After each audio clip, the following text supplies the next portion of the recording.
کسی کو یہ نہ لگے کہ میں اپنے ملک کی خرابی پیش کر رہا ہوں، نہیں، یہ پورے ورلڈ کا مسئلہ ہے۔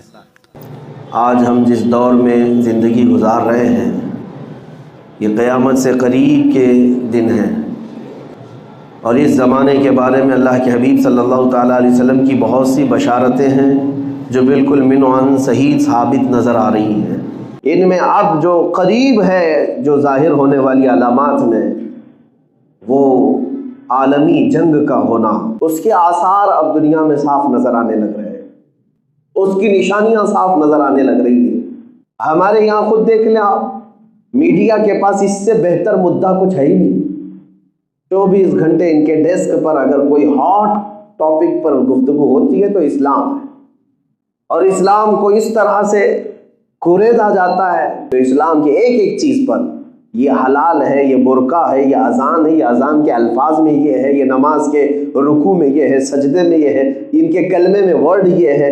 اتنی چیزوں پر بحث کسی دھرم کے متعلق نہیں کی جاتی جتنا اسلام کے متعلق ہے۔ کیوں؟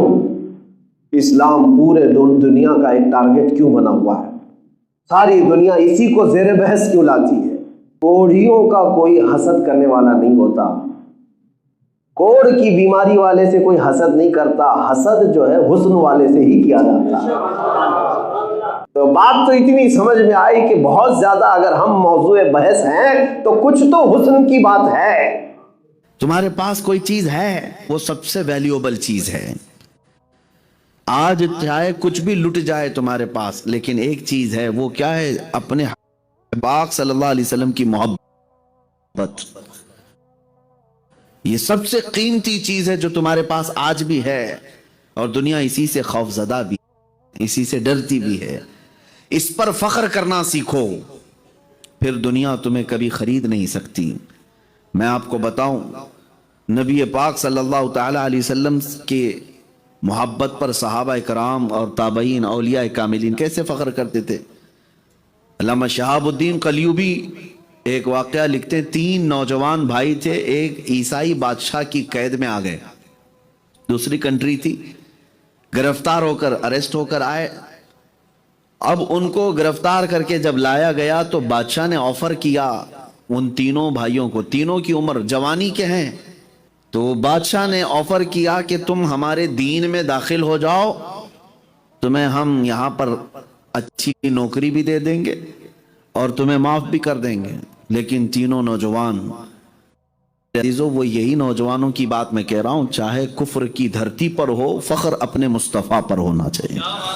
میری نسبت رسول اللہ سے ہے، سختی سے انکار کیا کہ مجھ سے یہ چیز نہیں ہو سکتی، تو بادشاہ نے کیا کہا جانتے ہیں؟ اگر تم یہ نہیں کر سکتے تو پھر تمہیں وہ سزا دوں گا کہ دنیا یاد رکھے گی۔ اور پھر بادشاہ نے کیا کیا؟ ایک کڑھائی منگوایا اور اس میں تیل ڈال کر آگ لگایا، گرم کیا۔ جب تیل کھولنے لگا، یہ تینوں بھائیوں میں سے ایک کو، بڑے کو پکڑ کر کے جلاد سے اٹھاؤ، اس تیل میں ڈال دو۔ پکتے ہوئے کھولتے ہوئے تیل میں ان تینوں میں سے ایک کو اٹھا کر کے جلاد نے ڈال دیا، اور جیسی تیل میں ڈالا پورا جسم جل گیا اور انتقال ہو گیا۔ 2 بچے تھے، ابھی دوسرے سے کہا گیا کہ اب بھی تمہارے پاس وقت ہے، بدل لو۔ انہوں نے کہا نہیں، اب تو اور بھی سخت ہو گئے ہمارے لیے، ہم اپنے بھائی سے بھی بے وفائی نہیں کر سکتے، اپنے دین سے بھی نہیں۔ دوسرے کو اٹھا کر کے بادشاہ نے پھر تیل میں ڈلوایا، دوسرا بھائی بھی شہید ہو گیا۔ تیل میں کھولتے ہوئے تیل میں جل گئے، لیکن وہ ٹس سے مس نہیں ہوئے، اپنے دین سے ہٹے نہیں۔ جو تیسرا کڑیل جوان تھا، جوانوں کو دنیا جو ورگلاتی ہے، بہکاتی ہے، وہ کیسے بہکاتی ہے سنو، آج کی بات نہیں، زمانے سے چلا رہا ہے۔ بادشاہ کا ایک وزیر تھا، اس نے کہا بادشاہ سلامت، یہ نوجوان میرے حوالے کر دیں، 1 مہینے کا ٹائم دے دیں، میں اس کا پورا مائنڈ چینج کروں گا، اس کو بدل کر کے لاؤں گا، مار دینے سے تو کچھ کام ہونا نہیں ہے۔ بادشاہ نے کہا اگر اس نوجوان کو تو بدل کر کے لایا، جو تو مانگے گا وہ انعام میں دوں گا۔ اس نوجوان کو وزیر لے کر کے گیا۔ اب جو کام کرنا تھا بدلنے کا کیا ہے؟ نوجوانوں کو دنیا خریدتی ہے 2 چیزوں سے، ایک دولت اور ایک عورت۔